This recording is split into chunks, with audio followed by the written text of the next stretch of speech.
Good evening, everybody. Welcome to Exploring Ancestral Wisdom and Healing. This is Denise King Francisco. And this evening I am accompanied by my dear friend, Nicole LaFanti-Fix. Hey, Nicole. Hello. How are you? I am well. Great. I'm glad to be here.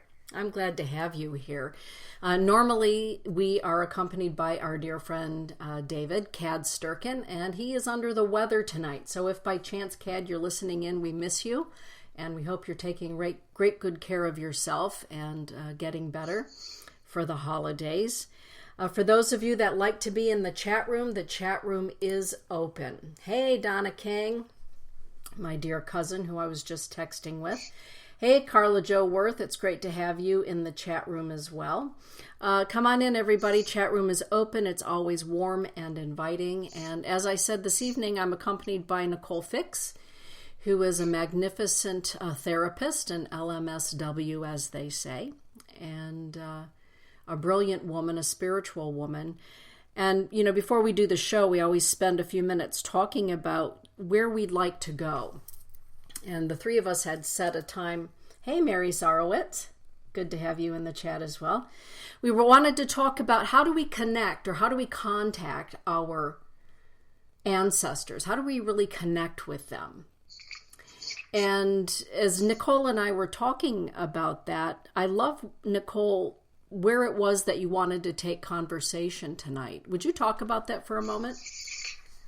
Well, yeah. So, just talking about, I think that we talked about this a bit in our last show together, but just that we've got this generation right now, I think that's here for really powerful healing, that's looking, not only in this inner plane of healing within ourselves, but then within our roots and going back historically. And there's a newer field of study about epigenetics and just what we can inherit through our DNA, and that we're actually inheriting like the stress response from our relatives, our parents, our grandparents, and then of course they're inheriting it from their parents and grandparents and onwards. So, and that, our brains are like hardwired to take on the negative stress response of our ancestors, which is good in the sense that it can protect us when, we need sharper skills for survival reasons. But what comes with it is, some of this disproportionate reaction that can be symptomatic of, symptoms of depression or anxiety or just post-traumatic stress-like symptoms even. So that, as we're here as this generation of healing, we're starting to really look within, gaining some clarity as we do our inner work, but this healing of our generations behind us and, forward as well. But really transforming, we know that we can transform that stress response by becoming aware of it and healing it through positive experiences. So that can be, through finding meaning in life, through purpose, practicing gratitude, finding ways to really instill joy and compassion, practicing mindfulness. So these positive experiences really fill that void, I think, as we're, letting go of trauma that's happened and practicing forgiveness. So I touch on of what I touched on before. Yeah, I love that, because connecting with our ancestors, we usually have an impetus to want to know about our ancestry. For me, it was because I never knew. And so when I was given the gift of the Ancestry.com kit from my husband, I was so happy just to find out what it was that was floating around in my veins from what continents. And then ultimately to find and connect with my people. I mean, I say that this birthday was the most spectacular birthday I've ever had, because truly it was. So we have impetus for finding our ancestors, and sometimes it is, I believe that we want to reach out to our ancestors or delve into our ancestry to find out why it is that there are generational patterns, why it is that there are generational traumas or thoughts that are pervasive. And when we begin our own healing work, sometimes we begin then to open up conversation to, well, grandma had a problem with, or great-grandpa, he had his issues with, or did you know that they lived through the First World War and they themselves were in camps and blah, blah, blah. And all of a sudden, history becomes important in solving some of the riddles of our own lifetime. And you and I would both agree that when we do our own investigation into our ancestry, we not only help ourselves, but by virtue of doing that, we assist generations yet to come. Yes. And this time of the year, it's the holidays, it's the holy days, it's the time of the year that's sacred. And this is the time of the year for family. And I'm sure you see it in your practice, that there are people who can't wait to get together, and there are people who dread getting together. And sometimes it's because of what you just said, the carrying on of trauma. But there's an interesting thing that you said about turning those things around. Once you've discovered where the trauma lies, creating new memories. But how does somebody connect with their ancestors in a way that they can really discover what the triggers are and why the melancholy is pervasive, or addiction, or whatever it happens to be? What are some of the practical ways, aside from 23andMe and Ancestry.com? Right. Well, yeah, that's certainly a good starting place. And there's certainly different ways to explore it. Like in my practice, we might look at something more along the lines of like those disproportionate patterns of behavior or emotions that just seem not quite right in one's life, or these the language that we can use to talk about what we're going through, and trying to kind of piece together a puzzle of whether it's something within our life, which it certainly could be, but sometimes it's something that we've carried on within our legacy.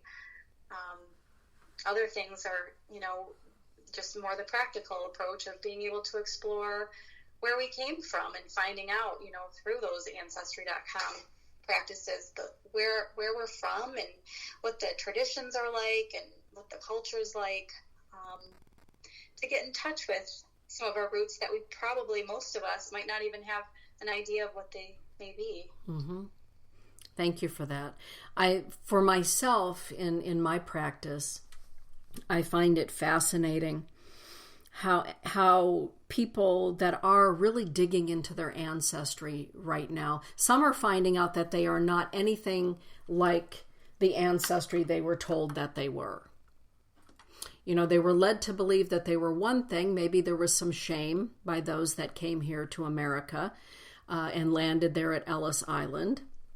And so they wanted to become something different. And sometimes that shame about who we are can linger in the bloodline. And it occurred to me in really studying all of this more deeply that when we can overcome the shame, our blood literally is informed, our neurology is informed, our ancestors are informed that we're not ashamed.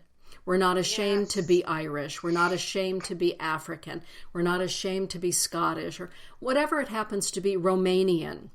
I think the Romanian people really have gotten a bad rap over generations about who they are. And I think it's fantastic that as we dig into who we are, we celebrate it. And in our celebration of it, I believe just in having joy at finding out that we're one thing or another, and looking into those traditions and celebrating in some of those ways, maybe bringing a prayer or a song or some poetry into the home, it has a ripple effect. I think that, go ahead, Nicole. No, I just love that you're calling it celebrating, because, and that's that transformation of the shame, of like standing up to it and looking it in the face and saying, you know what, I want to dig into this culture. There's a lot of beauty and meaning within it that is part of me. Uh-huh. And, I'm not going to feel that shame anymore. And, some of us, we might not even know why that was.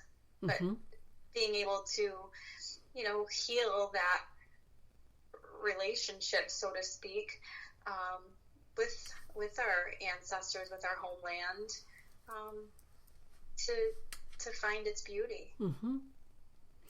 I believe that, particularly for my generation, you're a lot younger than I am, but for my generation, my grandmother came here, one of my grandmothers came here from the Netherlands, and escaping, after a time of war, and just before the Second World War, and landed here on the shores. She and my great-grandfather, and, my grandmother was just a little girl at the time. But I believe that so many came here to this country just wanting to be American, whatever that was going to be. I just want to be American, and I'm escaping war. I'm escaping famine. I'm escaping poverty. I've been brought here in chains. I'm being brought here as a slave or various other things. And I believe that there's a depth of understanding that happens when we take the time to say, so what was Great-Grandpa's life like? He was a tough old bird, and everybody said he was just a rotten SOB at times. Why was he so tough? Yes. And then we may discover, well, maybe he was really tough because he came here with nothing, because he lost everything and maybe everybody in Europe. And don't you think that in the healing, or that there's healing in the understanding, Nicole? Oh, yes, absolutely. And the finding of the compassion for, right? Yeah. Because, one of the things that we know, like, about trauma and any traumatic events is, it actually changes the way our brain is set up. Mm-hmm. So, and then, it's going to involve us physically, mentally, emotionally, spiritually, but how we treat other people and, how people perceive us, certainly. Mm-hmm. So trying to understand, that there's a reason he's, so grumpy all of the time. And, what did he go through? What did he live through? What did he escape or survive? So, and we talked about that, just the last show too, is just a lot of people that came here were fleeing. Mm-hmm. They were fleeing. And some of them oftentimes will hear, well, Grandma kept everything because she lived through the Great Depression. Mm-hmm. And if they lived through the Great Depression, they didn't throw anything away. Mm-hmm. And sometimes that trauma of living through the Great Depression is also something that can be carried through the bloodline. There's an interesting fact I mentioned at the mystery school the last month that, when you and I were pregnant with our children, Sophia and Elise was already carrying the eggs of that would become my grandson. And Sophia was carrying, while in your womb, your grandchildren. And so they are already absorbing within our body as mothers our story. And in our body, we're carrying the story of our mother. Yes. And eyeballs really flew open thinking about, oh my goodness, that's right, because an infant child preborn is already carrying eggs of future generations. Yes. I think that the eggs are developed by 5 months in utero, which is just so fascinating to me. But yeah, if you look at how, it goes back to you, to your mother, for release, and then we go back to our grandmother and what they experienced with their parents, within their lives. So it's just it's fascinating and eye-opening, but makes so much sense at the same time. Well, I think that a lot of people right now are wishing that they would have listened to Grandma and Grandpa talk, or maybe wishing that they would have listened to the stories from Mom and Dad a little bit more closely. But when we're kids, a lot of times we don't, for a variety of reasons. I always like to listen in because I love history. And my son Dane, he has always been somebody who wants to hear every ounce of everything that he can learn about family. But for most people, growing up, you're doing your thing, and it's just the old people talking around the table. And there were times when old people didn't want youngsters around the table. And now we've discovered that there is a link between mental, emotional, physical, and spiritual health and our genealogy, our ancestors, and ancestral memory, going back, 19 generations or beyond that, that are swimming within us at this very moment. And connecting with that is so important. For me, in my home, I have an ancestral altar. It's here in this room with me. And on it, there are no photographs of anybody, but there are pieces of places. For instance, on my altar dedicated to my ancestors, when I was in Georgia in October, my cousin Wanda, her husband Dan, graciously went out and got me a jar full of Georgia red dirt. It's beautifully red, and it's in this beautiful jar, and she decorated it, and that's on my ancestral altar. So I actually have land, the land of my people here, and where I was born.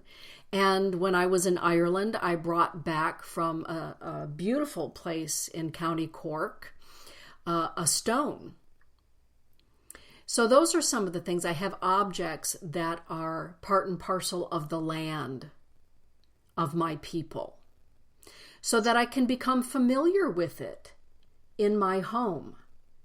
When I walk by the altar and I see a rosary that I bought in Ireland, or a stone from Ireland, or a piece of Delft from the Netherlands, when I look at that, and a beautiful piece from Africa, my friend Tandika gave me a beautiful Zulu bracelet, because on the king side, us king ladies are also part Congolese.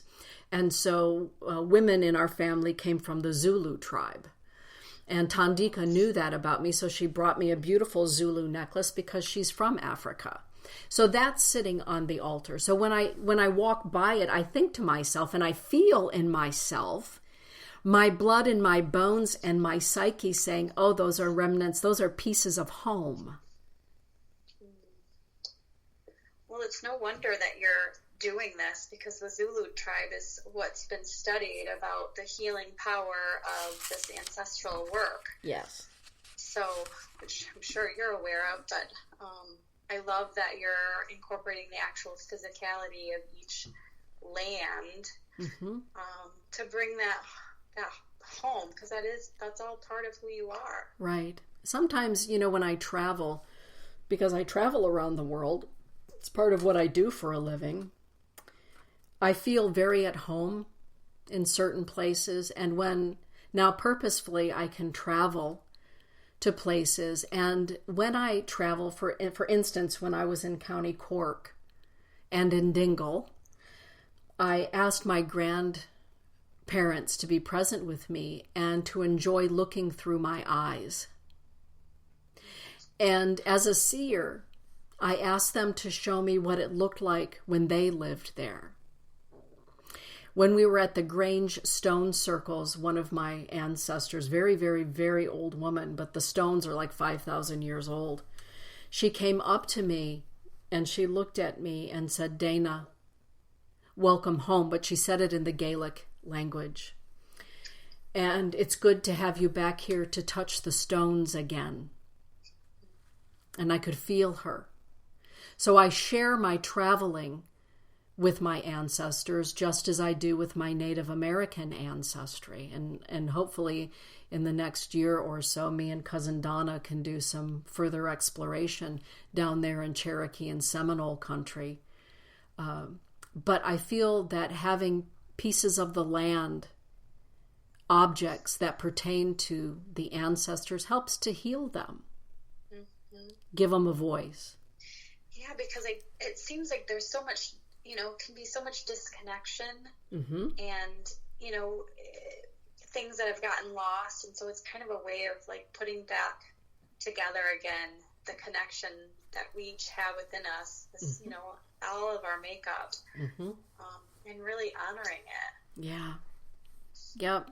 I have a client from Romania, beautiful young woman. And when she sat down, she came to see me with her adoptive mother last month. And she sat down and I looked at her and I said, "You have the soul of a magnificent gypsy. Where are you from?" And she said, "I'm Romanian." And she came here with her parents, who subsequently were made to move back. They did not end up getting permission to live here. So all of the paperwork and such didn't go through for them. And sadly, so she was left here with her brother. Her aunts and her uncles were granted immigration status, or status to be able to immigrate here. But her parents had to return to Romania. So one of her high school teachers actually adopted her in high school. Wow. And she said, "So what do you mean magnificent gypsy energy?" And I said, "I mean that in the highest form, because Romanian people are absolutely stunning and precious in the depth of their spirituality." And she looked at me like she had never heard that before. I said, "Forget what you've heard, from popular magazines or TV shows or movies. Your people are magnificent." And she said, "Thank you, Denise." I said, "You're the story keeper. You're the wisdom keeper for your family, aren't you?" And she said, "I am." She's not even 30. But she keeps the story. She speaks the language. She teaches it to her daughter. And there is such a richness and a healing in having me acknowledge her people as precious and magnificent. Yes. Yes, and saying, I see that beauty, and that's the transformation of the shame, Exactly. There is beauty in everything, and finding that and seeing it, and giving her permission to do the same. Right. And I feel that we can do the same. We don't even have to go offshore. Mm-hmm. We can look at ancestors that have been here for 100 years or 500 years and take a look at their story, mm-hmm. to connect with their story, to read about that time in history, to help with the healing. And, Ortrune Franklin, who I absolutely love, and I know you do as well. Mm-hmm. She was a refugee in the Second World War. That's right. And she talks about coming to the United States, to Jackson, Michigan in 1945 after the Second World War, and her father served in the German army. Wow. And she talks about what it was like for her and her family to be here in the United States as Germans, and for her father to have been part of the German army, and the trauma not only of the Second World War, and literally watching every one of the men in her family, except for her father and her brother, they were all shot. Wow. And dumped into a mass grave in front of the family. Wow. And even as an infant, mm-hmm. she still carried that within her. Absolutely. And as a very young girl in the camps after the war, she remembers rocking crying babies to sleep as a little girl crawling into the crib.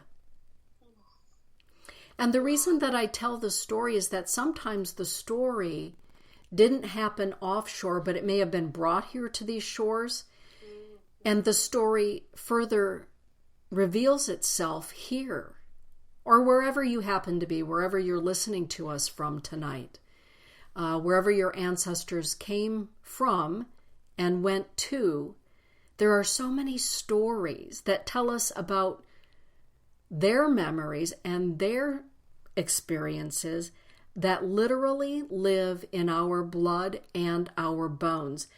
As a therapist, Nicole, how do you see some of these memories, traumas, PTSD play out in people generations down the line? What do you see? Well, you see people that are more predisposed to experiencing symptoms of depression and anxiety, alcoholism, other substance abuse. And so, which are ways that, trying to cope with, I think, such trauma, and that people can have more post-traumatic stress like symptoms as well, from parents who've experienced post-traumatic stress. And they're finding that in some of the research through that, the genetics field. And there's a study with women who were pregnant at the time of or near the World Trade Centers when they collapsed, and their children all developed, similar stress response, which is back to that development of the stress response of ways, our body's trying to protect us or, warn us when something's off. So people who are traumatized can oftentimes, traumatize others. Most often unintentionally, but not always, certainly. So it's really healing the impact of that trauma on oneself and getting to a place, if desired, and because there's a certain, how do I say this? There's just a certain need to really protect someone who's healing from trauma, and not everyone's ready to practice forgiveness yet, or ever. So really guiding them through what they're capable of and keeping them at a place where they're able to emotionally withstand whatever's happening. So, it certainly depends on what's been traumatic in their lives. Sometimes, it's very clear what's happened. Other times, not so much. And, if someone's seeing their father who has post-traumatic stress syndrome react to certain situations, I mean, there's a physiological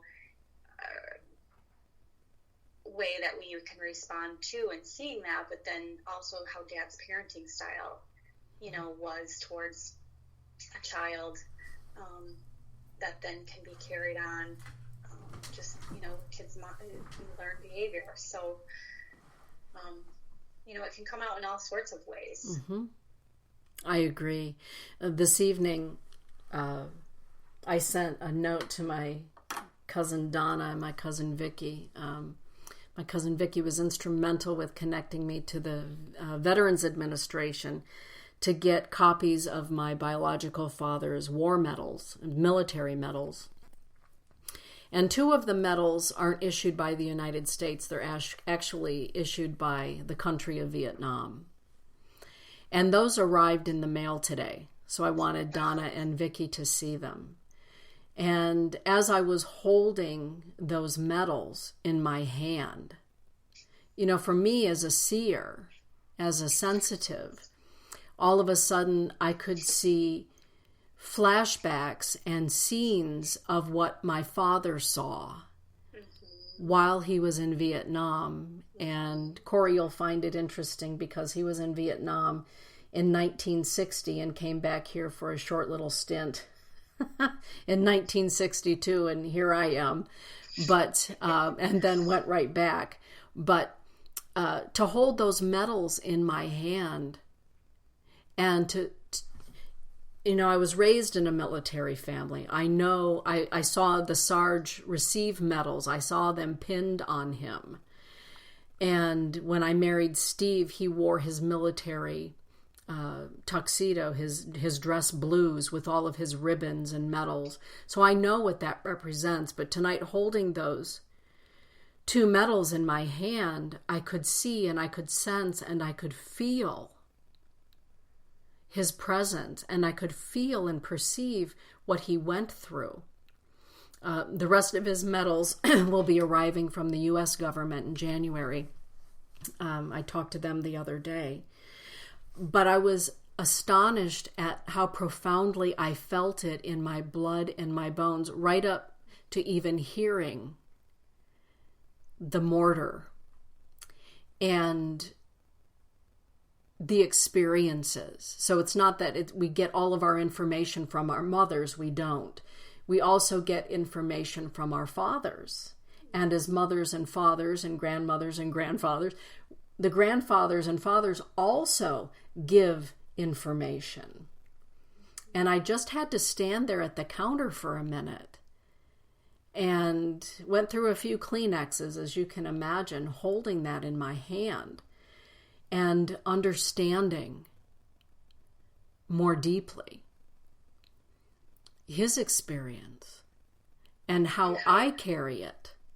Yeah, and how does that affect your impression of him? Exactly. My cousin Vicky gave me the most beautiful photo of my dad sitting at Arby's. I think it was Arby's or Hardee's there in Hawkinsville.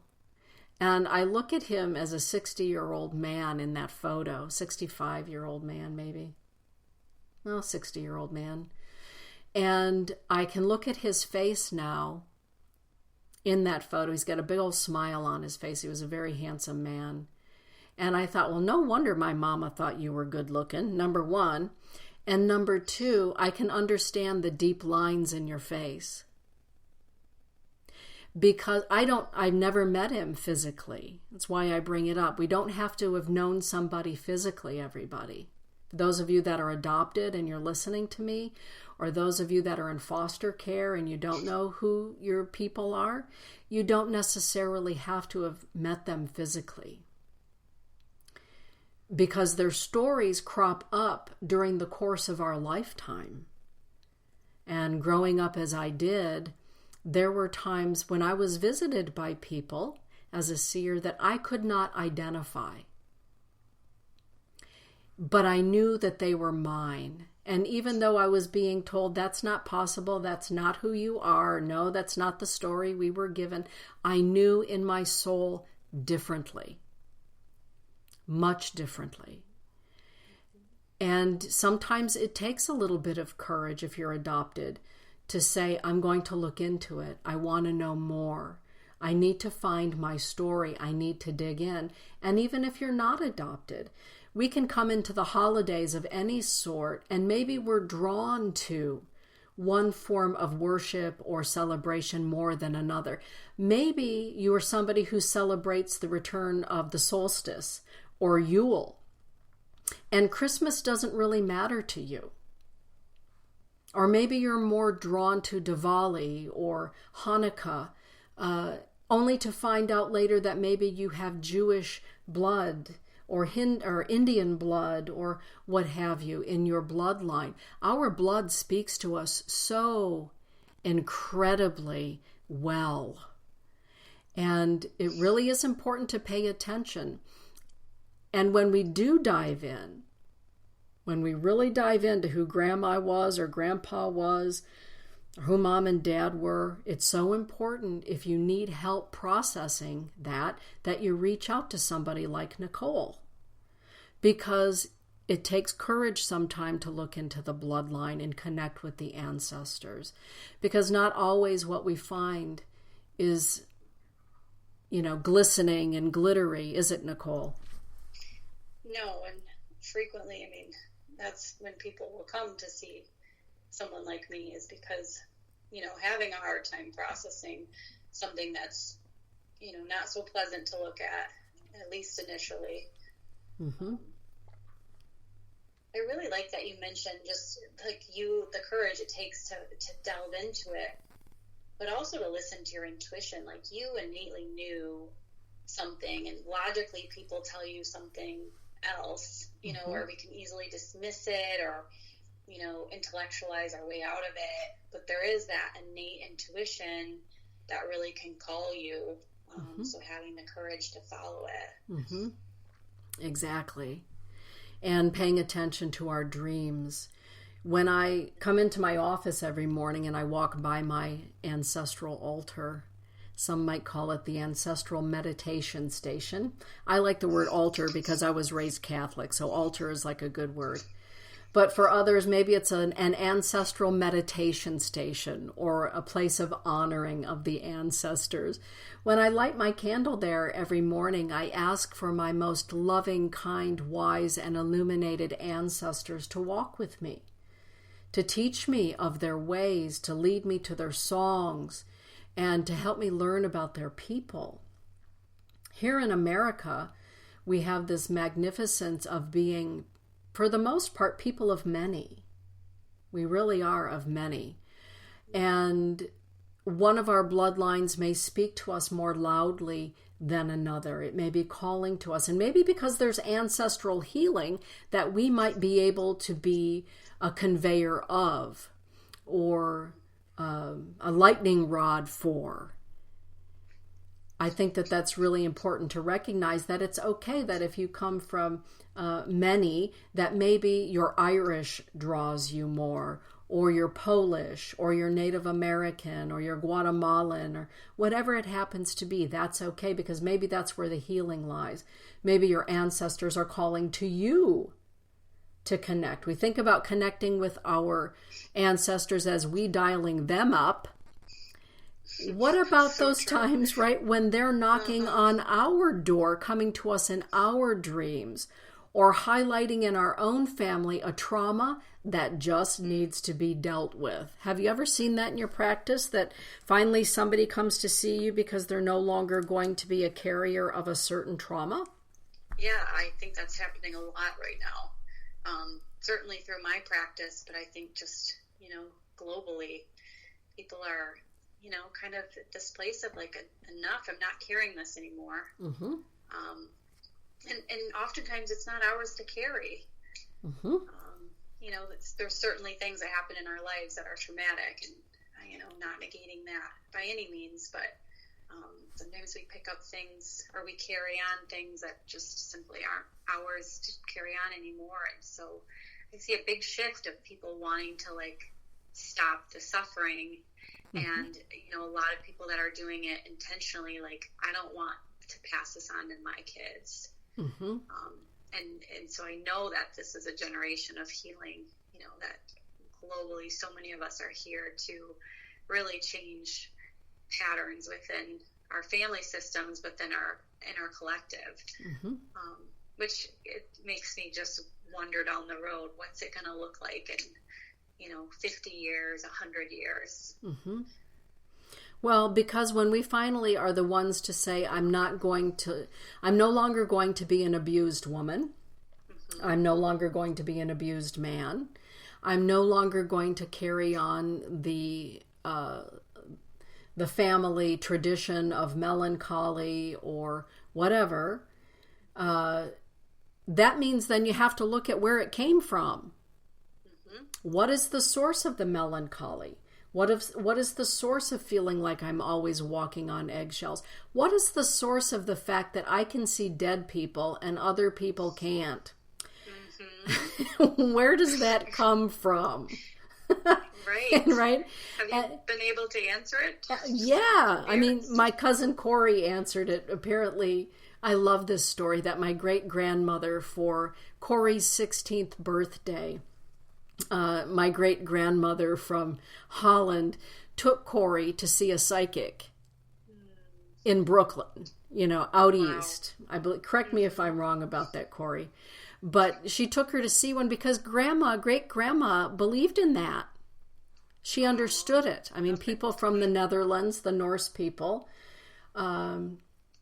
like all indigenous people, are very spiritually inclined, most of them. And Corey is very highly intuitive, but also on the king side. I can talk to my cousins. Both sides. Somebody said to me, well, do your cousins think that you're kind of weird? I mean, because of what you do and all. And I said, no, because for the most part, they may not call it being a sensitive or a seer, but they all share the same gift of being highly sensitive and intuitive men and women. And my Aunt Dorothy told me that my father was highly precognitive. He knew when things were going to happen. Well, for me, that was a relief to know that it wasn't some anomaly, that it's in my bloodline on both sides. Yeah. And I just think, too, a couple of things. One is that this study of epigenetics, is it that, is this one of those, stress response that you have a heightened sixth sense, which has probably gotten your family to where it is now. And then for you, wondering how that has changed your own perception of yourself. Well, exactly. I was doing a little diving into the King family side of things. And, if I'm correct in what I've discovered, one of our grandmothers way back when was hung for being a witch in New Hampshire in 1647. So that does impress upon us in our lineage. Donna is saying, very hip, Corey's grandmother. Yeah, my great-grandmother was a cool cat. I love that. That's so awesome. Well, it is, and it explains a few things. It does. That nobody else, I remember when I was, in my 40s, and my dad, the Sarge, said, because I had just done a spontaneous reading for him. One of his Vietnam veteran friends, one of the guys that he served with in Vietnam, had just passed, and he came to me. Well, I didn't know about this dude. And my dad was making his famous omelets up at their lake house. And I said to him, hey, Dad, there's this dude named Mac that's here. And he's saying, yeah, tell your dad, thanks for saving my ass in Nam. And my dad turned around and he looked at me. He said, what did you just say? I said, there's a guy here by the name of Mac who says, yeah, tell Don, thanks for saving my ass in Nam. And my dad put his spatula down. And my dad very rarely cried because that just wasn't allowed. And he looked at my adoptive mother and said, did you tell her about Mac? And she said, no. And my dad looked at me and he said, for the first time in my life and your life, now I understand you. I said, well, better late than never, Dad. And he looked at me and he said, so this is what's been going on your whole life. I said, yeah, isn't that something? He said, wow. It's something. And he finished the omelets and he went and sat out by the water. But even in discovering that, where does that come from? Where does the fear of never having enough come from? Ooh, that would be, good core language, I think, to really explore, especially if it's, out of proportion to your life. It's, where does that come from? And then you look that, oh, my grandmother lived through the Depression, or, my parents lived through the Depression and they never had enough at that time. Yes. So we can pick up language through, through our DNA. Yeah. And it gets, it gets stored in our amygdala. So it's like these emotions, it's like fragmented patterns that you can't really make sense of because it's never really made it to that prefrontal cortex that gives you meaning. And so as we start to do that and identify, wow, this might not be mine, this might be...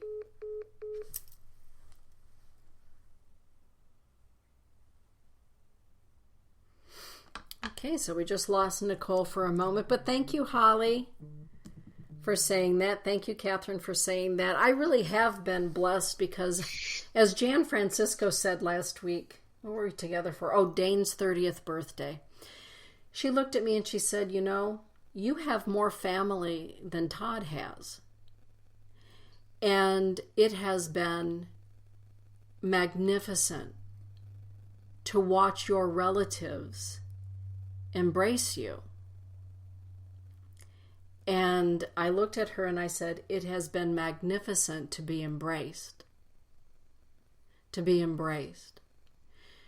And, now for my kids wanting to learn more. I have a feeling that my son Dane is very much like his Grandpa King. Very much like his granddaddy in a whole lot of ways. Not only does he look like him, but for them, watching them, particularly Dane, because he is my sentimental child, watching him embrace and take in. Corey, while you're here on the show, those bowls that you sent me that belong to Grandma Erfman, the bowls that she brought here from the Netherlands, at Dane's birthday party here on Sunday, I found him in the dining room. I have them in the formal dining room. And he was just touching one of the bowls. And he said, Mom, it's really wild to think that my great-great-grandmother held this. I said, yes, and probably your grandmother and your mother and your cousins. And he said, when I hold this, Mom, I can't help but think about that. That's pretty cool. I said, well, that is really cool. So tonight when Grandpa King's medals came in, I quickly sent him a photo and I said, 2 of your granddaddy's medals arrived today. Mom, that is so wonderful. I think now in the United States, Nicole, correct me if I'm wrong, we realize that we're thirsting for something more than reality TV, more than, what's the latest and greatest in material things. I think that we're finally uncovering here in America that we're really looking for our roots. And in finding our roots, we're finding the source of not only the traumatic events, but we're finding the source of who we are in our gifts and in our talents and who we came here to be. How do you feel about that? I agree with that so much. I see so many people dealing with these existential questions and trying to really find themselves and wanting so much more than just this passive drifting through life. I think that discovering our roots is grounding and healing and helps with that connection. Mm-hmm. I've been creating a book for my grandson, Easton, a book of family photos from my mother's side. My mother's name was Cornelia Eckert. They called her Connie Eckert. And my dad, Billy King, Dane said, Mama, was that really his name, Billy King? And I said, well, he was a Southern man. So no, his name was George Robert King, but his name was Billy. And so every piece of paperwork says Billy, and he chuckled about that. So I'm creating a family photo album so that my grandson can look and see the faces and the people. And I've created a photo album for him of everything that's happened prior to him arriving, so that he knows his personal history and the history of his people.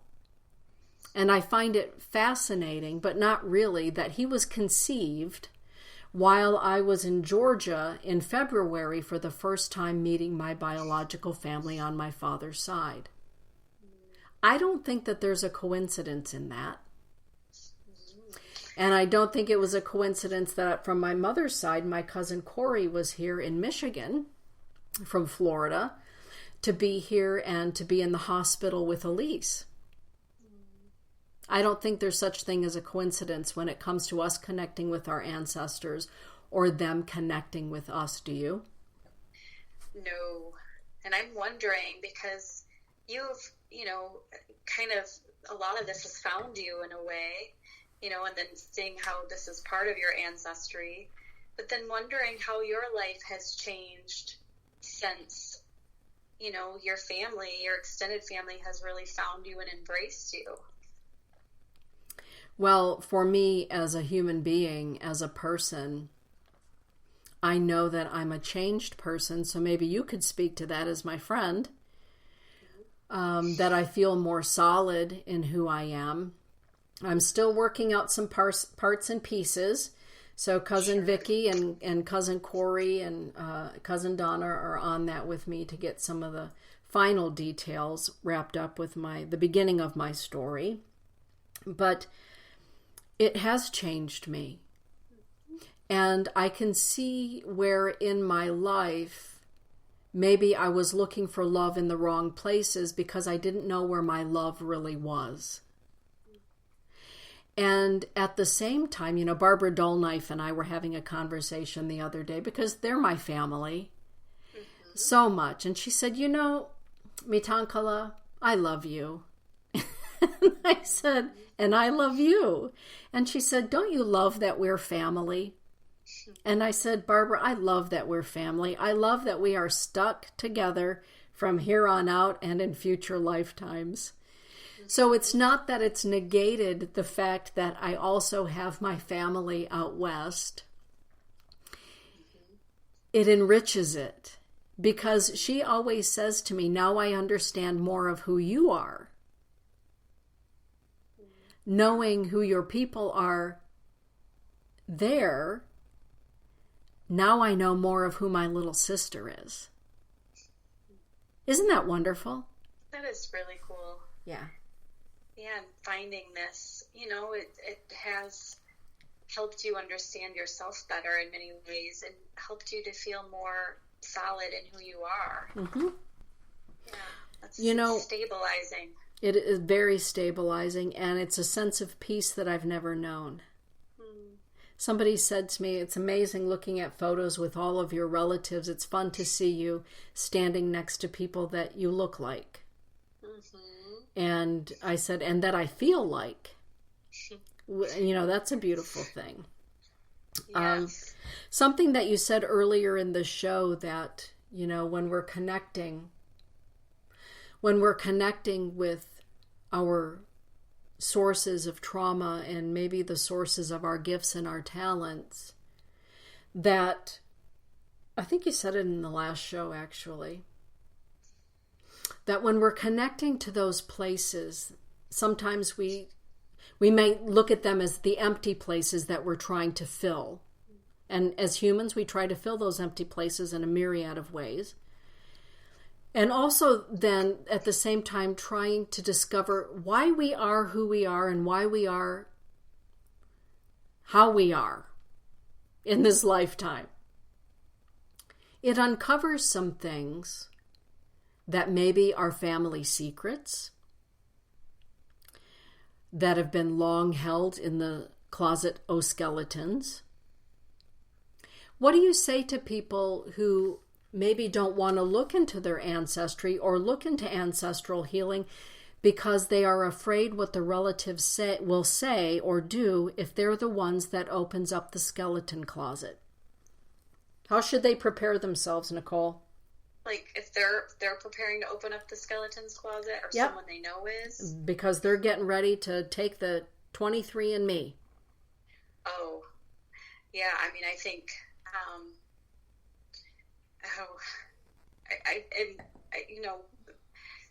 I talked about this before. It just, the importance of having a support system in place, and someone to talk to and process through, even keeping a journal, to be able to express thoughts and feelings that are going to come up, and just knowing that, it's going to be potentially, it might not be, some people are, it just confirms what they already know, but other people, it opens up this whole wide door to something that was sealed off before.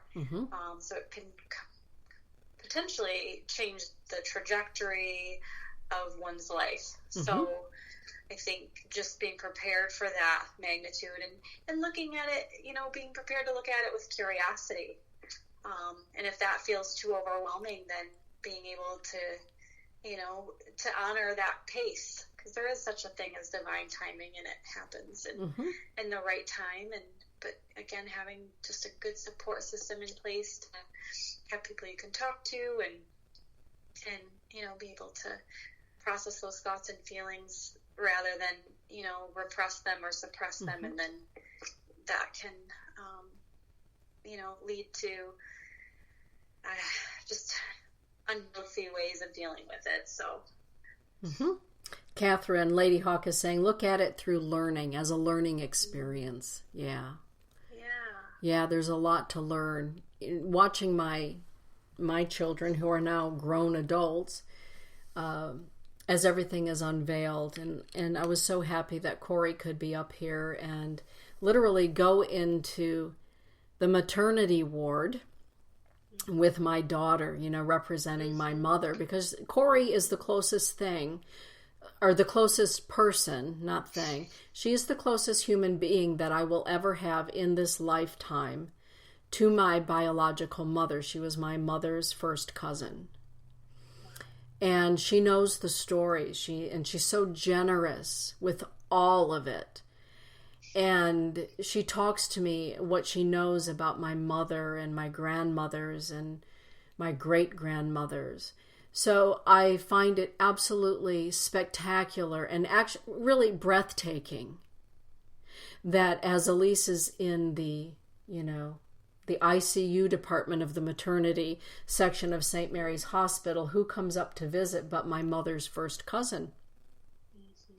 And for her to walk into the room and to see Elisa's eyes light up, and for them to hug for the first time, I thought, how magnificent is life that after 57 years, my baby gives birth to her first baby, and my mother's first cousin is here to hug her and to be with her in this experience. That's how deep I believe our ancestors love us, that those synchronicities happen in perfect timing. Just like Dane reaching out to me while I was in Georgia, and him saying to me, I was sending him photos of my dad and some of my uncles, and him saying to me, Mom, and he had never said this to me in his whole life, I always wondered who I looked like. And now I know I look like my Grandpa King. And I said, you sure do, son. And he said, that explains a whole lot of things. And he was just buying his first home for himself, moving into his own land and his own space. And I thought, how magnificent are the ancestors that as my daughter is giving birth, that as my son is buying and moving into his first home, they get a glimpse into their ancestors, and they're being hugged by their ancestors. They're being loved by from beyond. And as much as I would give just about anything to have had my kids meet my mom and my dad, because they could have, that's not going to happen. But the way that my cousins have reached out to my kids, I've seen the changes in them. And I know that those changes then will be part of Easton's life. So connecting with our ancestors sometimes means we have to connect to them in ancestral ways, like with my ancestral altar. For other ways, we have to go to Ancestry.com or 23andMe to find them and be brave enough and bold enough, as my cousins were for me. I was shy about it. They reached out to me. And sometimes when we get to those places and we begin to uncover the nuggets, to be strong enough to say, I need to call somebody like Nicole. I need help wading through the fact that I'm not really Scottish. I'm Czechoslovakian. So where did that story come from? And why was it? Or, Nicole, I need to talk to you because I'm going to be the last woman beaten by a spouse in my line of women. How do I stop the abuse? Where did it come from? And how can I help myself? I mean, how do you feel about all that? Yeah, I mean, I think that it just shows how powerful we are.